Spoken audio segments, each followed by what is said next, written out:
Hello, good afternoon. Sagutan ko tong Power Query Challenge PPC from Excel BI. So, ang gustong mangyari dito, ito yung original data, kailangan using itong delimiter na nasa baba. Pwedeng idea dito, isang idea is text width, and then this one is text, tapos ito naman yung delimiter. So, nakuha niya, di ba? Kaso hindi siya mag-work sa lahat. Bakit ka mo? Itong M2, nakikita mo na itong delimiter na to is small v. Dito yung capital V. Diba ito capital V? Hindi gagana. Pag gumana yan, gagawin mo lower to. Pareho sila dapat ng P. Ito yung small letter. Ito rin, small letter. Para magmamatch siya. Meron ka M2, HLZ. Tapos meron pa siyang isa pang delimiter, yung number E. So, masyadong complicated pag ganito. So, sabihin ko ulit text field. And then, yung text mo, ang delimiter mo ay this time is number 8 and then comma. Kasi natin M2 equals Z1 CR. So, yun, epic fail siya dun sa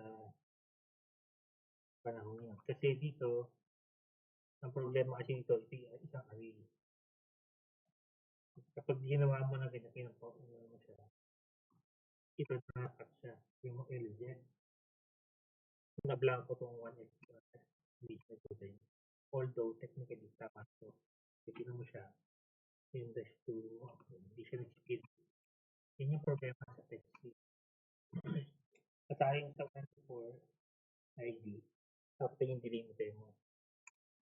Ang ginawa ko dito ay using regular expression. So, gagamit ako ng regex extra.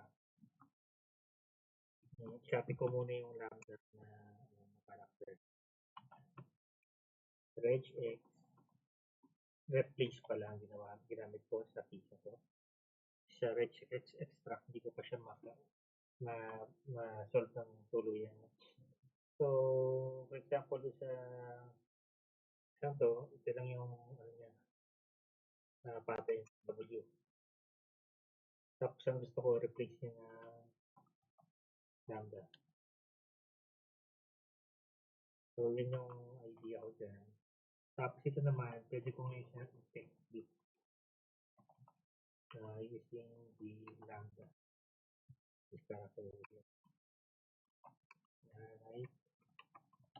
So, tamama dito. Dito naman si isang to. Dalawa yung pwede mong gamitin, B at saka A. So, ang gagawin mo dito sa pattern, pwede mong sabihin na lower. Sabihin mo dapat ang B ito, B, and then, and, ganyan. And, A. So, pag copy ko to, pag hinailay ko yan F9, ito yan dapat. Ibig sabihin niyan, itong text na to, which is this, i-replace mo yung sa or, so get make or statement, or, number 8, with a character. So, assuming, yan, ginawa ko siya. Nakita mo na yung, ang delimiter kasi yung lambda. Ito yung delimiter. So, gagawin ko text with, like this, comma, yung lambda dito.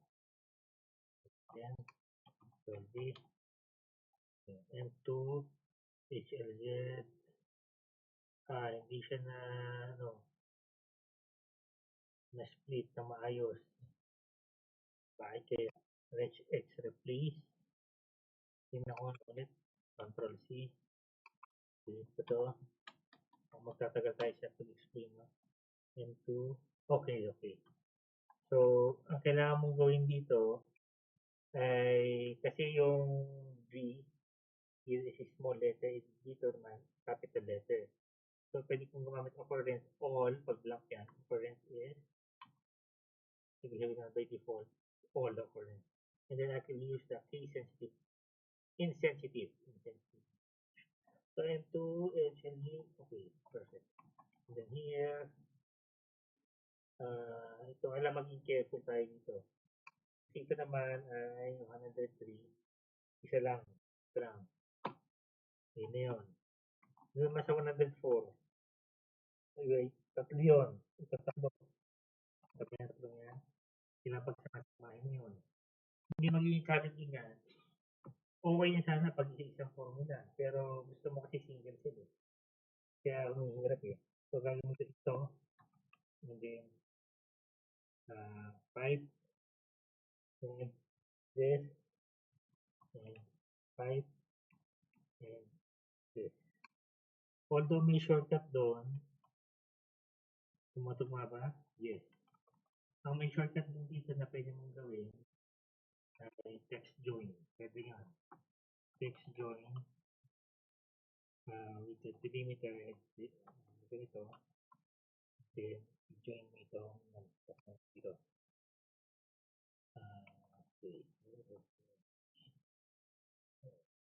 Okay. Close parenthesis. Boom. Pwede rin ganon na idea. Pwede rin ganyan. Kaso, yun nga. Iisa-isahin mo siya. Ngayon, ang gawin natin ay, ang ginawa ko dito ng idea, ay gumamit ako ng group by. Kung saan, sinabi ko na, recycle ko lang, kasi magtatagal tayo. Group by, lagyan ko na space. Ibig sabihin group by, row field, itong 101. Ibig sabihin group by, i-summarize mo. And then, values itong second column, 15. Later of the delimiter. Array to text. Kung array to text ka, ibig sabihin, ito concatenate mo yan. Itong W, for example, itong 104, itong number sign, comma, X, comma, V. Ganyan. Dito naman sa 106, 9, comma, R. So, dito, sa key header, 0, 6, don't show. And then, sum, total depth, I don't want a sum, no total. So, yun yung mangyayari niyan. Yung output niyan. So, ang ginawa ko dyan ay gusto ko ito, gusto ko mangyari dyan, number sign. So, yung gusto ko mangyari. Take sa para lalagay ko sa red extra. Naalala mo yun? Kasi ang ginawa natin na red replace, diba? Naalala mo yung kanina. Ginawa natin na ganyan. Replace this, for example, this character. I don't know. Maybe it's not used here. Ang nangyari, text ko kung naman. Kailangan yung character na gagamitin mo, unique, hindi siya existing sa table mo mismo. So, ito. Ang problema dito ay, again, hindi ko na naman nagamit yung case sensitive. Kasi tingnan mo to, ito, yan. Yun yung idea ko dyan, ha? So, going back, itong column na to, para magawa akong ganyan, ang gagawin ko dyan, substitute this item, itong buong array. By the way, this one is a field ring. Field yan. So, pag nakikita ka at 9, yan yan, mag-spill yan, machine. So, itong table na yan. Then, all text, sabi ko na, comma, and then space. Replace with pipe. With no space. So, mangyari dyan, kaya mo to, ito yung gusto kong palabasin. Ganyan. So, balik tayo dito, no? Balik tayo dito. Sa table 2H na to. Ito yan. Ito yung sinulat ko yung dito sa side ito. Yung table 2. Kung i-output ko yan, yung lalabas niya ito. Ang interested ako itong column na ito. So, ito yung regex pattern. So, R. R is a variable kung saan kung gusto store yung recursion. Ito yung recursion. Medyo mahaba siya. Medyo mahirap siya intindihin. So, siya. So, kailangan mag-train dito. So, initial value is 0. And then yung array ko is sequence rows table. Ito yung kung ilang ano ba yan. Mag-generate ako ng number from 1, 2, 3, 4, 5, 6. If I like, press F9. So, not F9. Control C. Control V. You have actually 6. 1, 2, 3, 4, 5, 6. So, yun yun. So, table. Yeah. Ilang row ba yung meron yung table na to? 6. Ibig sabihin ng sequence, 6. Kung generate ka ng ganyan. Kung ayaw mo ng diretsyon na yan, rows, sabihin mo na ganyan. Basta ganito. Yes. Yeah. So, yun yung ibig sabihin nito. Itong array na to. Tapos lang na, para i-store mo yung mga variables. Yung A stands for accumulator.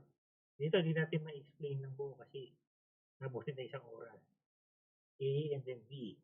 B is the value, prime value. So, mangyari dyan ay B stack A. Ibig sabihin, nag-accumulate yun. Bawa, ganito yan. Ang index ko ay reduce. Sabihin ko na initial value 0.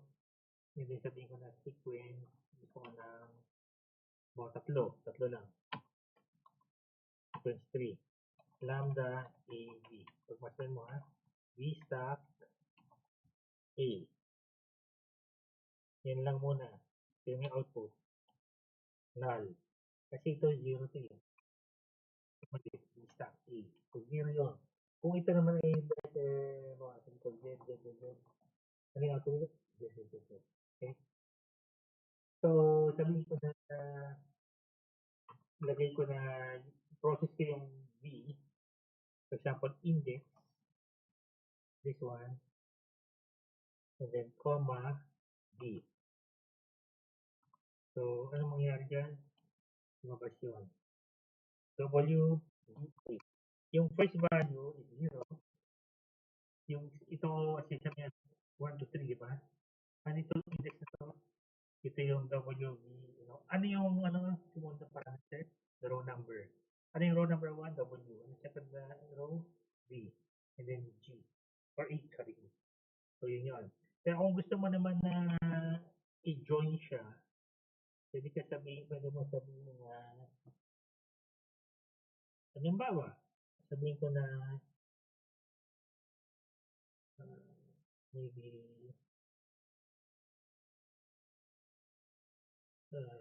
18, A, so sabihin ko ito A, comma, ayan. So, naging 0 to 0, 0, B, 0, W, 0, A. So, depende yun kung anong gusto mo gawin. Ang sa keys ko, gusto kong mangyari ay makita ko yung result ng boost. Ito yun. Ang gusto kong ipakita sa inyo ay itong first column, or first row rather, is 0 yan. Kasi error yan. Kasi yung first row ko is invalid. Yung first row is, sinabi ko dito sa formula, B stack A. So, ang ina to para ma-stack siya. Ito yung A. Ito yung first instance. Ito yung susunod. 1, 2, 3, 4, 5, 6. Ibig sabihin, yung bawat yung ginawa mo dito na function o formula, i-apply niya yun recursively. I-stack niya yung results into 6 rows. Diba? 1, 2, 3, 4, 5, 6. Yung una ay 0. So, 7 yan. Didraft mo yung mga yan. ito naman, index. Sabi ko, H-stock. Index. Ano ba tong index table 1? V. Ano yung table 1? Dito, table 1. Ano yung table 1?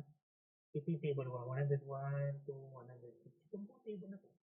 Index table 1. Ang gusto kong mangyari ay, yung pag sinabi ko index, itong buong index na ito, sabi ko, gusto ko yung fifth. 1, 2, 3, 4, 5. 105. So, sabihin ko 5, 5, 1. Anong output? 105. Pero kung gusto ko naman ito ang palabasin, sabihin ko na 5, 2. Di ba? Kung gusto ko naman ito palabasin itong, anong to? 1, 2, 3, and then 2. Row 3, column 2. Ganun lang. Di ba? So, dito, bakit ito ano? Which is, this, okay. So, ibig sabihin ng itong table na to, ito yung 101, ito 101, 102, 103, 104, 105, 106. Ibig sabihin, from this table 1, recursively, kasi ang counter mo 1 to 6, di ba? Column 1, 2, 3, 4, 5, 6. Return niya. So, sumunod ko na yung ginawang text split. Text split, text replace. Di ba, pinag-usapan natin ito kanina. Ano yung una niyang re-replace sa text? Table 1, V2. Ito yung table 1. Ito yung V1, di ba? Column 2. Ipo-process niyo muna to using regex replace. I-replace ko ng lambda function or yung lambda, yung character na to. I-replace ko siya. Itong bawat delimiter. Yun ang gusto kong mangyari. Ipo-process ko lahat to. Paano ko i-process? Regex replace, then this is your pattern. Yung pattern na to, medyo na anuhan yan. Gusto ko na lang i-copy dito para makita nyo. Yan. Kung assuming this is doon ako sa number 4. Diba? Number 4 yung V. Counter natin. Table 4. So, this one is X, number sign, X, and V. Kung gusto ko naman yung pattern ng 106, dalawa yun, 9 top R. Ipapalitan ko lang 6. Diba, 9 R. Yun yung ibig sabihin nun. Balik-ulit na no. Balik-ulit na ganyan. Yun ang ibig sabihin nun. Pag na-replace mo yun, di ba, sinabi ko ano yung regex. Pinag-usapan natin kanina na extract. Regex replace. Ulit na. Which is this. Then, comma, pattern. Number X, comma, V, and then replace with that sample app na lang yung replace ko. Kaya na naman app dito, app time. Walang character na gano'n. And then, occurrence by default is all occurrence, and then 1. So, ito yun. Pinag-split mo siya. Inuulit ko para ma-retain. Kita mo to. Diba ito yun? Yun yun. Diba ito yan? Correct? Diba? Nilagay ko lang siya sa loob nito. Ito yan. Sinulat ko yun. Imbes na app, yung pang-email, GMC Manalo app, gmcmanalo.com. Yung app na yun, ito ang gusto kong character na to. Kasi yung at sign na yun, meron nag-exist dito. Ito ay hindi ito mag-exist dyan. Medyo mababa ang probability. So, ang nangyayari dito ngayon, pag na-comma yung R, yung output niya, so, ganyan yung pag-explore niya ng classification, click mo yan. And then, finally, yung final, ito yun. Ang sinasabi ko, i-stop mo yung header, which is ID data. Tingnan mo to, ID data file. I-stop mo siya dito sa result na to. Kaya pag in-evaluate mo yung error yan, paste mo yan para makikita mo yung output.